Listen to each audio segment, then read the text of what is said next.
your podcast and YouTube blog covering the German startup scene with news, interviews, and live events. Hello and welcome everybody. This is Joe from Startuprad.io. Welcome to another episode of Startuprad.io, this time with the Young Presidents Organization in partnership. But I would first like to welcome Max here. Hey, how you doing? Very good. Thanks for having me.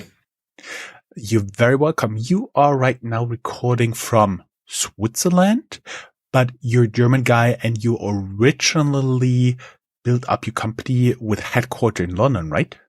So my first company was headquartered in Zurich, and my second company was headquartered in London. Yeah. Great. Let me first tell a little bit about the Young Presidents Organization, founded nearly 75 years ago. YPO is now the world's largest leadership organization, representing more than 35,000 chief executives across 150 countries. Members are connected by the shared belief that the world needs better leaders and that their business can be a driving force for good. Each YPO member has achieved significant leadership success at an early age. They lead businesses and organizations that collectively employ more than 22 million people around the world and generate over 9 trillion with a T US dollar in combined revenue. That's pretty impressive. We have you here today to talk about Finimize. That's an investment community with close to 2 million investors involved. And then you also do have a partner network. And then you estimate you reach almost around 40 million members, right? Correct. Yes. Great. So let us first start a little bit at the start. You studied in St. Andrews and University of Virginia.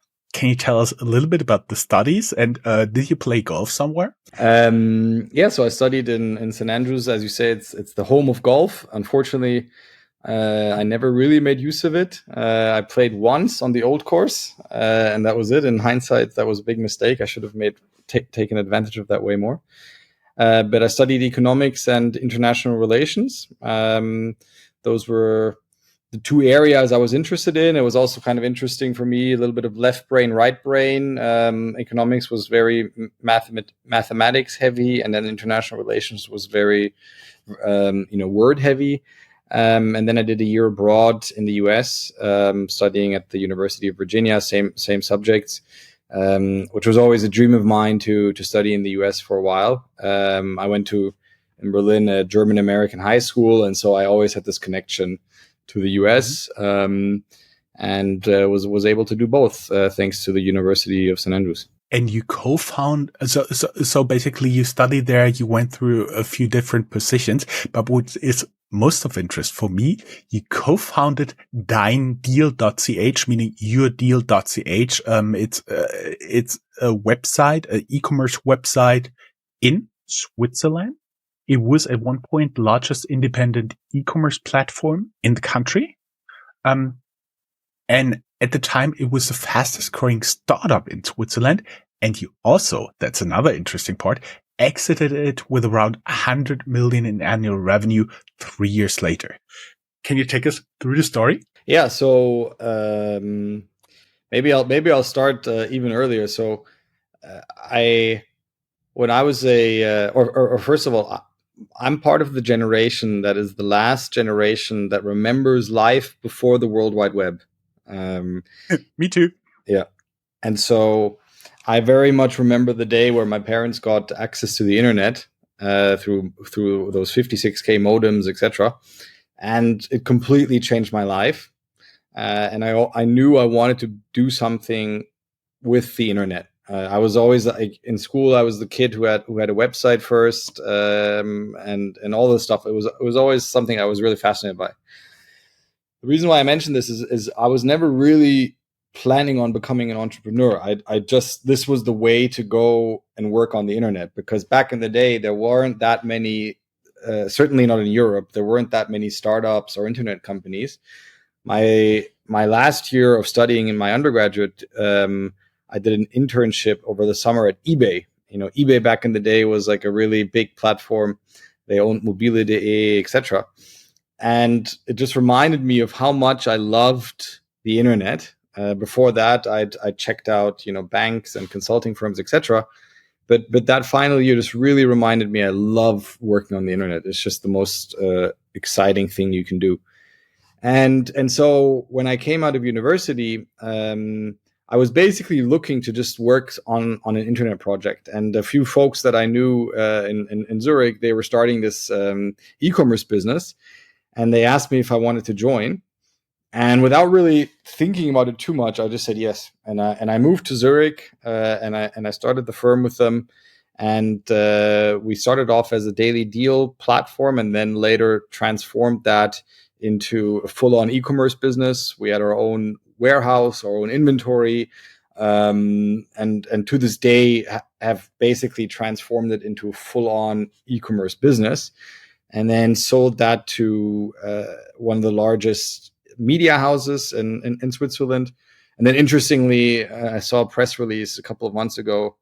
It was just sold to, or they just sold it on to a private equity firm. And so it's still running, it's still growing, it's profitable. And it was a fantastic learning experience for me in how to build a company, how to scale a company, how to scale it back down, the full experience. And also, one of the lessons that I took from it was how important it is to set the right culture from the start, which is something that I then really tried to emphasize at Finimize. So yeah, it was a wonderful experience with many ups and downs, as you can imagine. Then I saw on your LinkedIn CV, by the way, linked down here in the show notes, there was something like between almost a year, like 3/4 of a year, between you leaving Finimize, exiting the company, and Dein Deal, exiting Dein Deal and starting the company we're now talking about, Finimize. A lot of entrepreneurs inspire to do an exit. I have a few questions. For example, how did it feel for you to do the exit? What did you do in between? Plus the question, very subjective question. How did it feel the last time you walked out of those offices and knowing you won't return as your company? Well, to answer your last question, it was actually a nice feeling in a way, because I felt proud of what we've achieved. I felt we were handing the firm over. We'd recruited successors who were more capable than we were, in my view, and feels like we handed it over to competent pairs of hands. Mm-hmm. And it also felt refreshing, because I remember very much that literally the next, I think maybe my last day was like on a Friday, and then on Monday, Monday it's always team meetings and C-level updates, etc. And your calendar just gets so packed that you basically run out of time to really think. Oftentimes, you need to be very proactive to manage that, so that you do have time to think. I remember that Monday, I felt really excited that I didn't have a single meeting in my calendar. And I started thinking about this idea that then turned into Finimize. I also really got into sports. I did a triathlon with Ironman. So I did a lot of things that I didn't really have the time to do before. So it was nice, because it just felt like a new chapter. Is probably the best way to describe it. And what did you do in between? Collecting actively ideas for your next venture? Did you travel? Did you spend time with the family? So I actually already had the idea in my head for Finimize while I was still working at Dein Deal, but I started to then work on it basically on the Monday following my last day. But I didn't actually create the company, I think, until August 2016. So I was kind of dabbling around with it a little bit, doing this sort of closed beta approach. I built a website in WordPress myself, much to the dismay of our engineers today, who had to then untangle all the stuff that I put together. I sent around to my email contacts, hey, I'm doing this new project. So I was already sort of actively working on the idea of Finimize. I hadn't sort of gotten to a point where I was like, this is the thing I want to work on. And then a couple of months later, I did, and I created that. I created the company that that then later on became Finimize. Yeah. I see. So I didn't take time off, is your question, which I'm in a way I'm not too unhappy about, because I was at the time still very young. I didn't have any kids or anything, and so I had a lot of energy and a lot of ambition and a lot of was willing to sacrifice a lot and commit a lot of my time to it. And I think you only have that kind of a mindset and freedom when you are in those sort of 20s, maybe early 30s. And so I'm glad that I took the initiative right away and grabbed the opportunity. Mm-hmm. You already hinted, Finimize started out as a WordPress website. Then you got into newsletter. I'm curious, how did you get your first clients, and how did you evolve from WordPress to newsletter to actually doing meetups? So it all actually happened very organically. And the starting point for all of it really was a personal experience that I had. I went to go speak to a financial advisor. I had, everybody tells you when you're young, you need to be saving some money. And so what I did is I had a standing order for my salary, and I put it onto a savings account every month. And after a while, I'd built up some savings. And I went to go speak to a financial advisor saying, okay, now I have savings. What should I be doing with it? And what she did is she basically was trying to sell me all of the products that they had. And I very quickly realized that this was a sales pitch rather than proper advice, genuine advice. And ultimately, what it boiled down to is that it was an information asymmetry problem. The financial world, the financial institutions have access to all the information, and us as retail investors don't have access to that. And coming back to this fascination for the internet, if the internet has done one thing, it's reduce and eradicate information asymmetries. It's done that for multiple different industries. If you think about the travel industry, you used to go to a travel agency to book your trip. Then along came Expedia, Kayak, etc. They cut out that agent, and now you can access all of it yourself, and you can book it yourself. And there's multiple different industries where that's happened.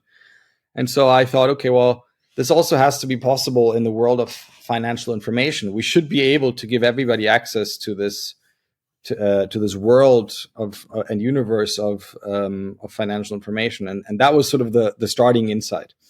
Mm-hmm. So then what I did is I posted on my Facebook back in the day when people were using Facebook. I posted on Facebook, hey, I'm thinking about doing this this finance site, and I want to. The idea was I want to just educate and inform people, just 3 minutes a day, super low barriers to entry for them. And then over time, people get more and more confident, more and more comfortable. You demystify this whole world of finance. It's sort of this concept of, taking baby steps or tiny habits to start having proper habits that then will allow you to have good investing habits, etc. And so I said, hey, I'm looking for these people who can produce some content for me. I had like 3 to 5 people from my network who ended up saying, yes, happy to do so. We then started to create this content. I published it on WordPress because it was an easy way for me to get the content out. And as you might expect, nobody went onto the website because nobody found out about it. So we had a website, but we didn't have any traffic. And so then I said, okay, well, let me just email everybody that I know. And so I literally I downloaded all of my email contacts from every network that I had. And I just emailed people saying, hey, I'm now working on this new project called Finimize. Check it out. Here's the website, finimize.com. And I was using MailChimp at the time. And I could see how many people had opened the email. And then I could see how many people had clicked onto the website. And I saw that the open rate was really high, but nobody really clicked to go to the website. And so one day I said, well, why don't we just take the content from the website and put it all into the email? And that created the newsletter. And so I continued to track the open rates, the click rates, etc. And those were, from day one, were really, really high. So I knew that the content was good. And I knew that the email was the right format because it's so ingrained into our daily habits that people go check their inboxes. And so that's what then gave life to the newsletter. So then what gave life to the meetups, which was your second question? That actually happened very organically as well, where I said, I think at the time we had maybe 50,000 people or something like that who had subscribed to our newsletter at that point. And I said, it'd be cool to meet the people. Like 50,000, I remember, that's like a small football stadium of people. And I thought, that's, it's not nothing. It would be cool to meet these people. And so then we said, hey, we're all going to meet in a pub in East London. And so we all went to this pub, and I was really surprised. There were like 50 people who showed up. And then I said, okay, well, that's kind of interesting. And so then I organized more and organized it kind of in different locations. And then after a while, and we would always post about it in the newsletter. And then people started to reach out to us and said, well, hey, can you do this meetup in Sydney, or can you do this meetup in New York? And I said, I'd love to, but I can't fly around the world hosting these meetups.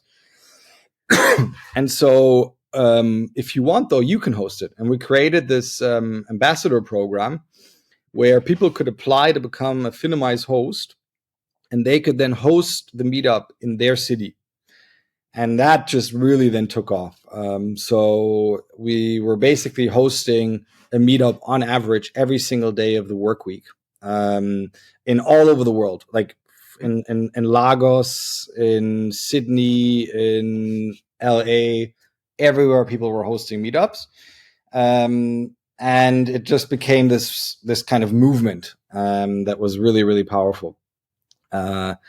And so it was all about just leaning in when our customers and our users came to us. It was all about just leaning in and listening to them and trying to serve them better. So that's how that all came about. I see. So you built a community. I was wondering, what strategies and steps did you initially take to like attract and engage the first members of your investment community? And how can you ensure sustainable growth for something? Because a lot of people out there are still talking about building a community, building an entrepreneur community. This will become a hub and so on and so forth. But it looks like a lot of people out there don't know how to build a community. So I think the first point is to define or clarify what is a community and what's a follower. So I hear a lot of companies, they say, yeah, we have a community, but really what they were referring to is they have a lot of followers on Instagram or on Facebook or whatever. That's not a community. That's a company that has people following it, and the company broadcasts to their followers. A community is when the members connect amongst each other, and there's a value creation that happens amongst the members. And it has a certain degree of self-organization.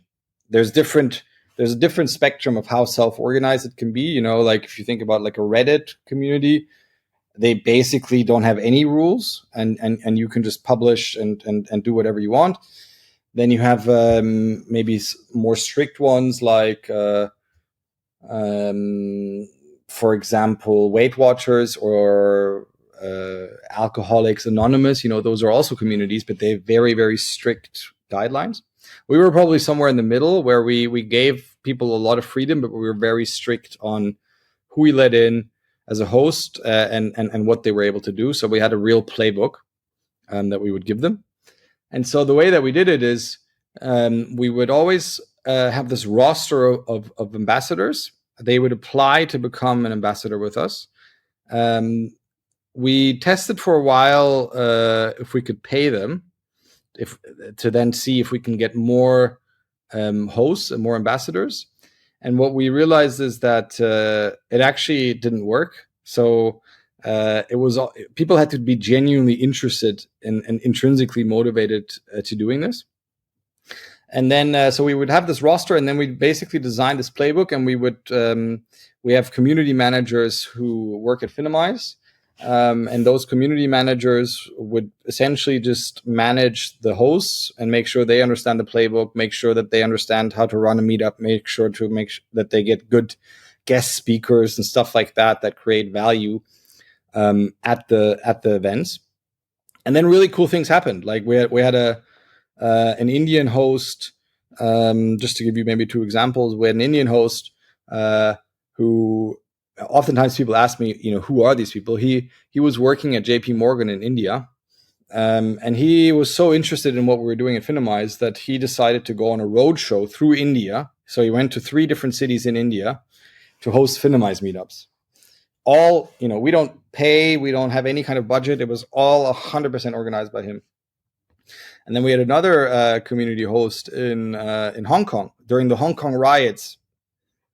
He organized a meetup that was so popular. People, even though there were the riots in the city, there was a queue around the entire block to get into the meetup. It's like a rock concert. So a lot of cool things happened the more that we engaged with the community and let people get involved with it. Did you write something like a playbook for doing that? Or would you say there is something like an author out there, a blogger, who really understands that stuff and shares good insights for that? Because otherwise people have to rely on the few sentences you just gave us. No, so we have a playbook internally, but we never published it, if that's what you're asking.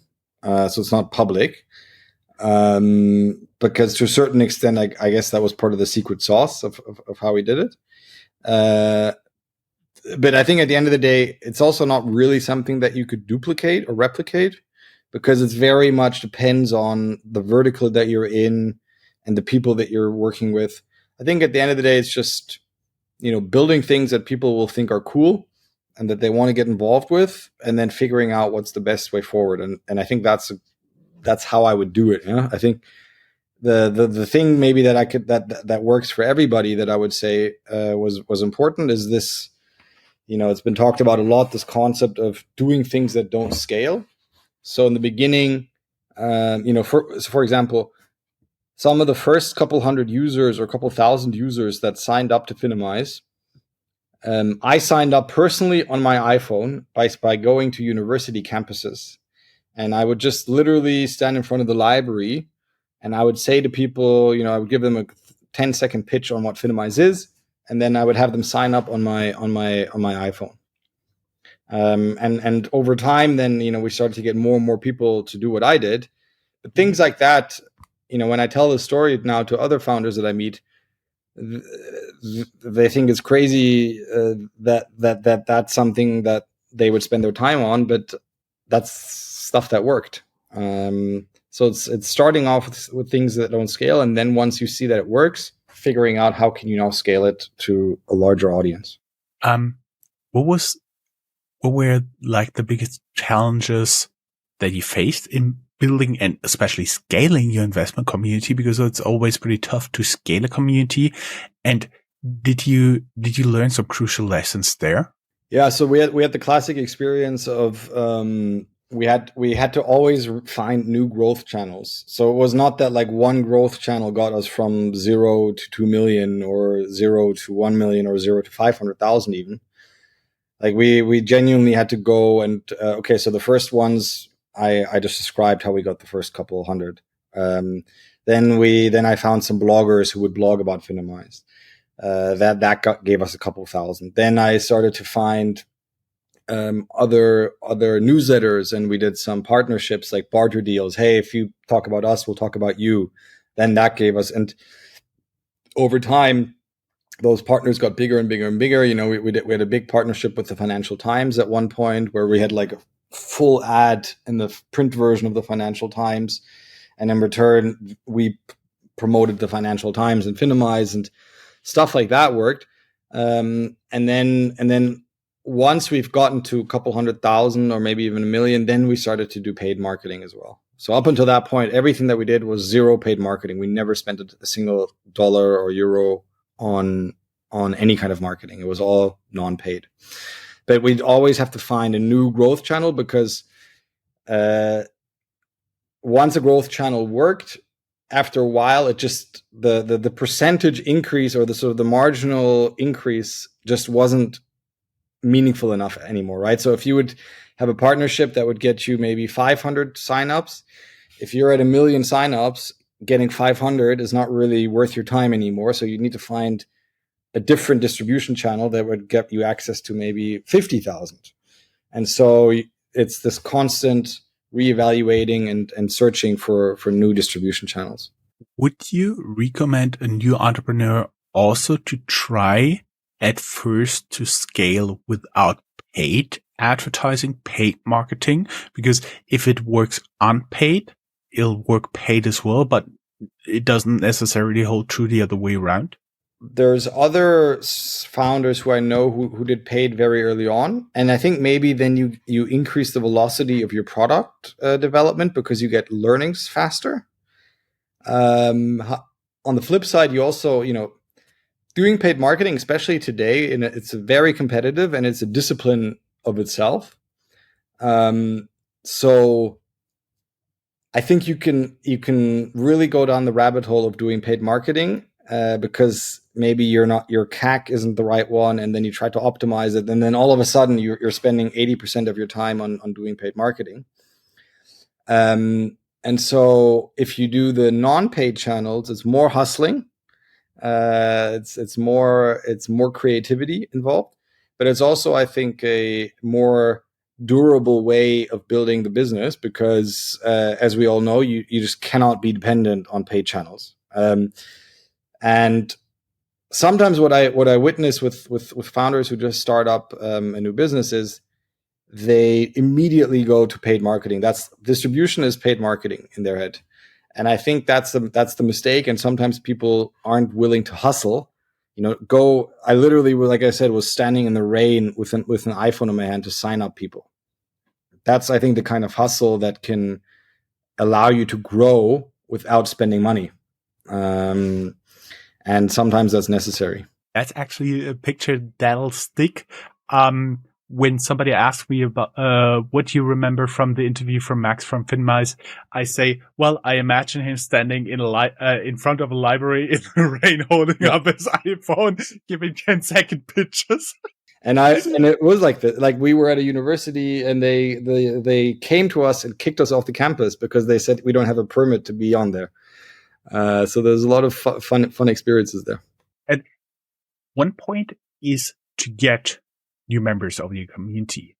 The other piece is to keep the members of your community. How do you continuously provide value to your community members, and how do you keep them engaged and active? Because I realize with a lot of social approaches, there's a wave really at the start, and then it kind of teeters out a very long way. Community websites, they're very active in the very beginning, and then they become a kind of digital graveyard because nothing is up to date anymore. How do you keep that going?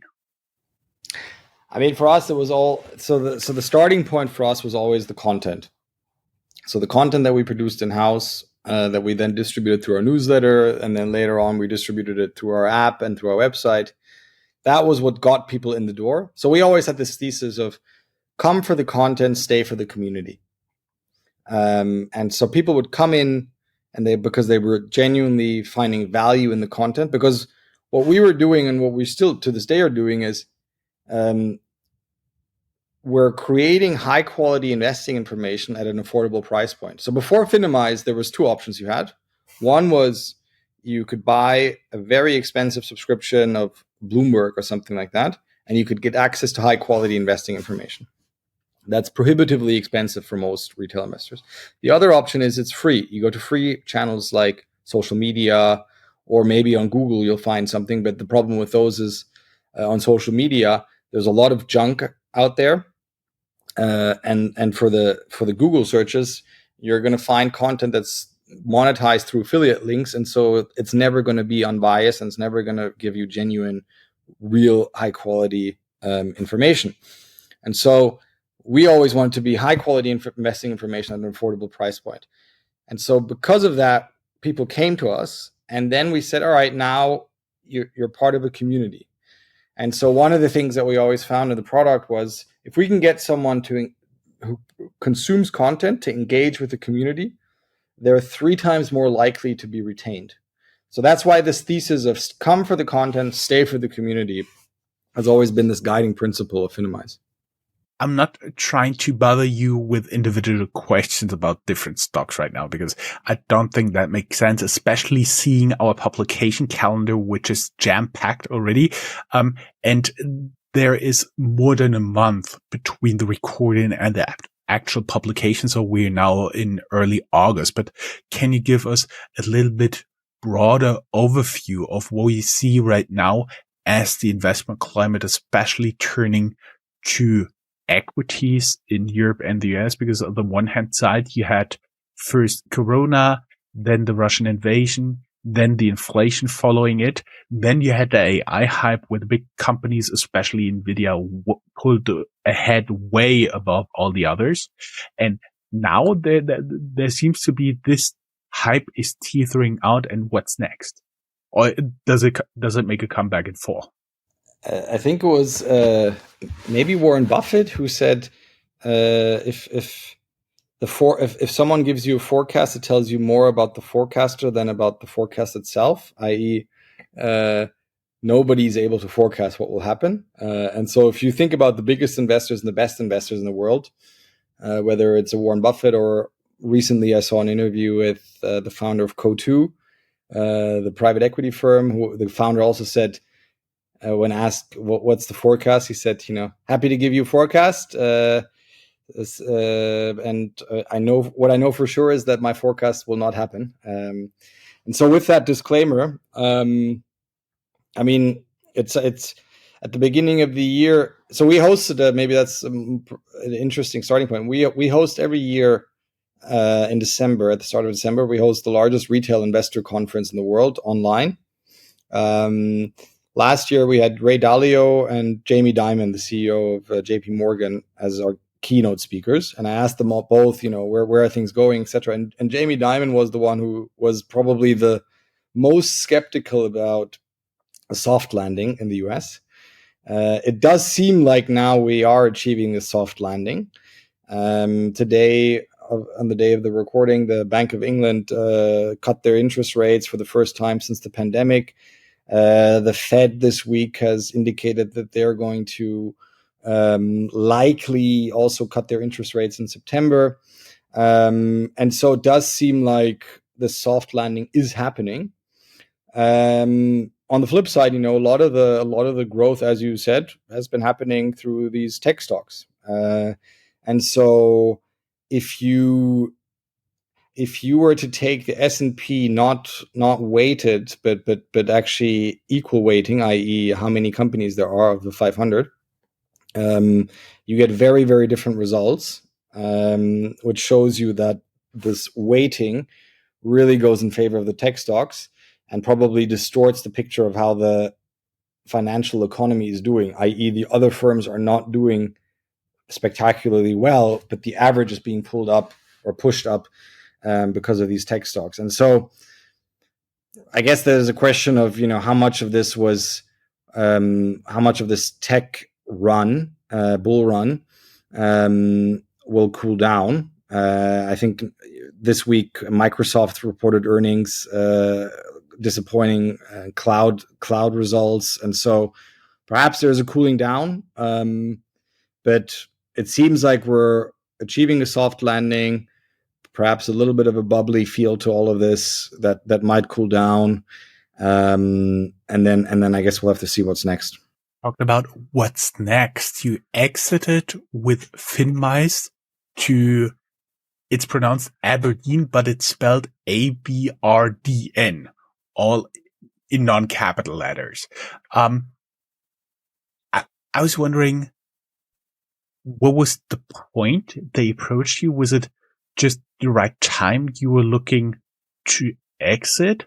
Was it just an offer you just couldn't refuse? Talking like the Godfather here. So it was definitely not we were not looking to sell. We were not running any kind of a process or anything. It was an interesting time where, for whatever reason, we started to get more and more approaches of potential acquirers. It's interesting. When we started off Finimize, I think a lot of people thought, financial content, why would you do that? And we would speak to big financial institutions and say to them, hey, you can buy our content through licensing agreements and you can use it. And they always said, no, we don't really need it. We have our own team. Like, our content team is larger than your whole company. And the funny thing is, now with most of them, we actually ended up working. And so there seems to have been this realization that, I always say, producing good content, and I'm sure you know this as well, Joe, because you produce content. Everybody can produce content. It's like everybody can produce music. That doesn't mean that you produce good music. And it's the same with content. It's the barriers, because of all the tools that exist. The barriers are so low. Everybody can produce content, and everybody thinks it's an easy discipline. But actually, if you want to do it well, if you want to have high engagement rates measured by open rates, measured by click rates, measured by retention, etc., that's a very difficult thing to do. And so anyway, that's an area where we really became the masters, and we really became the number one financial content solution in the market. And so I think that's perhaps also what caused people to look at us and say, hey, we'd love to have this discipline in-house, because people started to appreciate. And of course, it also coincided and was propelled by the rise of the retail investor, who we obviously catered to, and we want to inform them.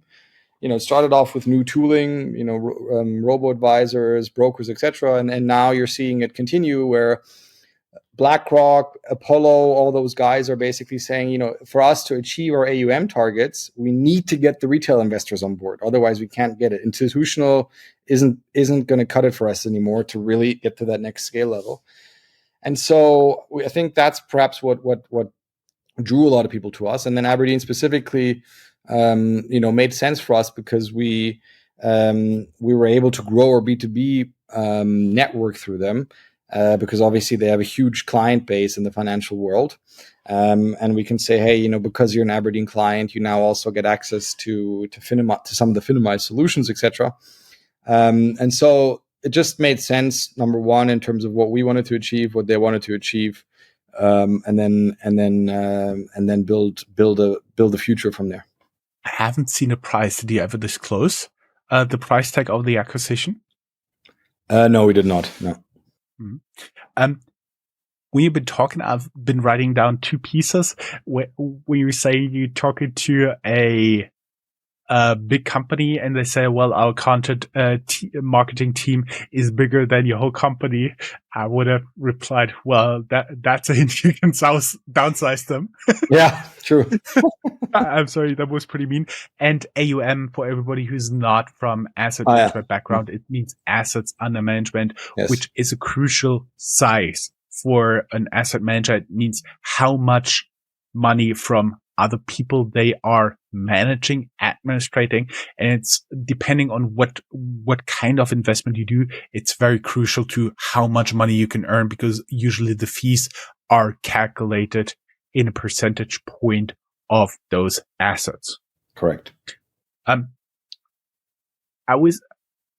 have a lot of questions on how you really evaluated Aberdeen, but we're running a little bit short on time. We only have 15 minutes left for the whole recording time here. So I was wondering, could you give us a broad overview of the steps you took as a due diligence to evaluate your potential buyer? What you did there, like you looked through, I'm sure through the financials, a lot of talks with the management team, getting a feel of how they're thinking, what they're focused on, and so on and so forth. And did you also have a list there, a checklist? I mean, I think, selling a company is a very intensive process that typically takes somewhere around 6 months, and you basically don't do anything else. And that's how it was for us. And in these 6 months, I mean, the way it typically works is, excuse me, you typically get a non-binding offer. So, or someone approaches you, then they say, "Yeah, we're interested in buying you." You share a little bit of information with them, and then they can decide, "Yeah, we are interested in pursuing this," or "No, we're not interested in pursuing this." And so this is sort of the first milestone where they give you a non-binding offer that says, "Hey, we're interested." Maybe they give you the price, maybe some other terms in there. It's in the VC world, it's very much like the term sheet. Right. So the term sheet in and of itself is an indicative piece of paper, but has no value. And then once you sign that, you basically go into, again, very analogous to the VC world. You basically give exclusivity to that partner, and then you basically open the kimono, is what we always said, and they really dive into everything. Sorry, just picturing myself to open a kimono here. Sorry for the picture, guys. So we opened our kimono, so you can picture that now.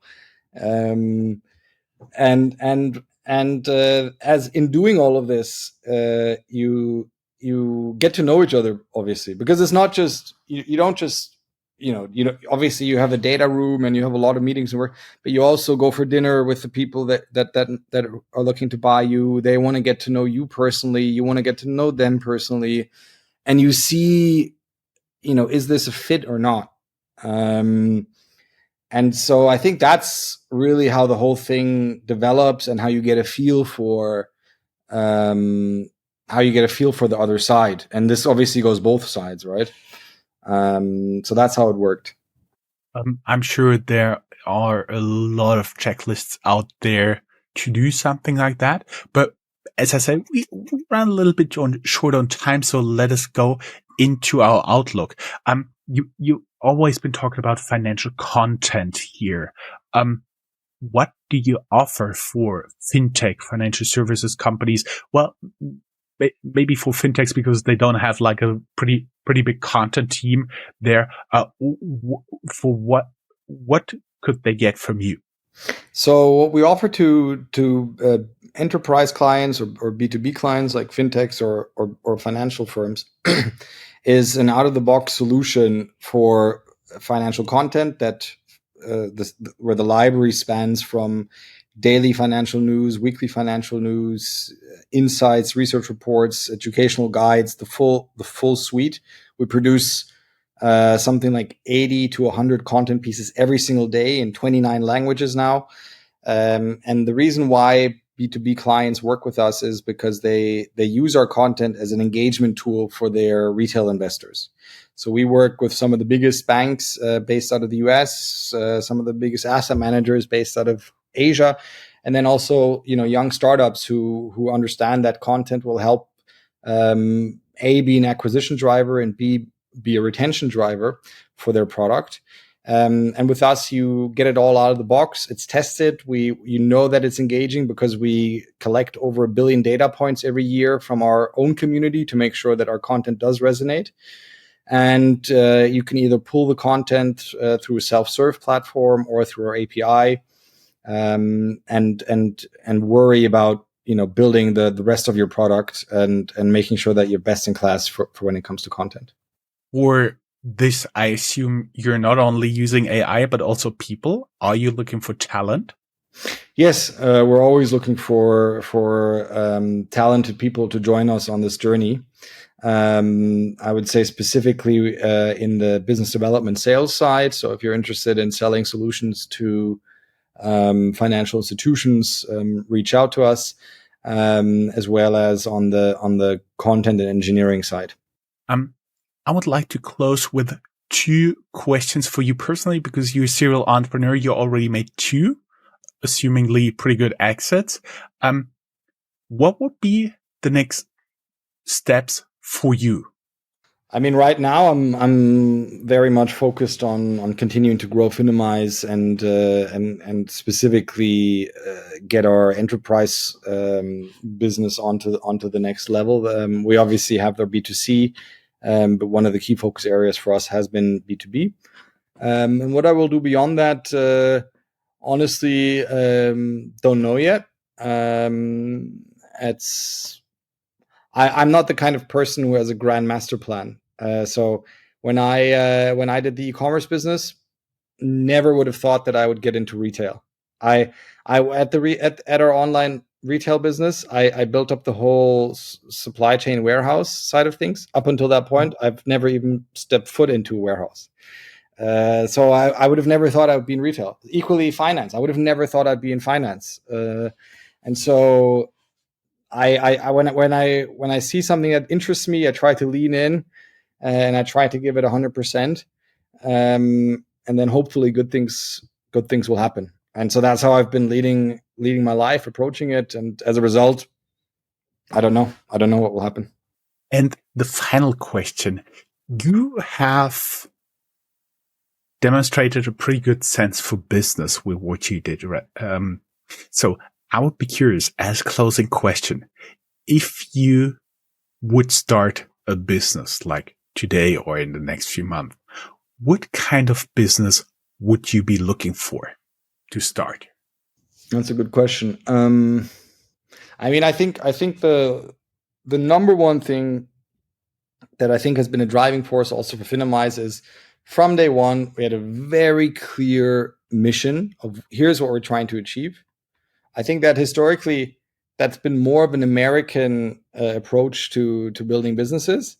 I think now in Europe, people are starting to understand how crucial a mission is, because it helps you get the best talent. It helps when times are tough. It helps you get through it. There's a lot of secondary benefits to it. So I think having a clear mission. And then I think the other thing that there's 2 other things that I would add. The second one is this concept that other people have talked about at length as well already is, the analogy of surfing. When you're an entrepreneur, you're essentially a surfer and you need to find the right wave, but you need to find a wave. And so that wave, when it comes, you need to jump on it and give 150% to make sure that you stay on top of the wave. But if you don't have the wave, that basically means in business terms, you got the timing wrong. So there needs to be some sort of a zeitgeist component that you're hitting. And then, or VCs often ask for this, why now? That's maybe another way of thinking about it. And then the third piece is very much also now in this post zero interest rate world, being close to cash flows very early on is, I think, a healthy and good way of approaching a business from day one. Not maybe a couple of years in, as it was during the ZIRP area, the zero interest rate policy. Those would be the 3 points I think that I would look for. Only thing left for me to say is thank you very much. It was a pleasure having you as guest. Thank you for the Young Presidents Organization for helping us to get this interview. Best of luck, and let us know when you do your last step. This was admittedly one of the longest interviews we did so far this year. Thank you very much, Max. Thank you. Have a good day. Bye-bye. Bye-bye.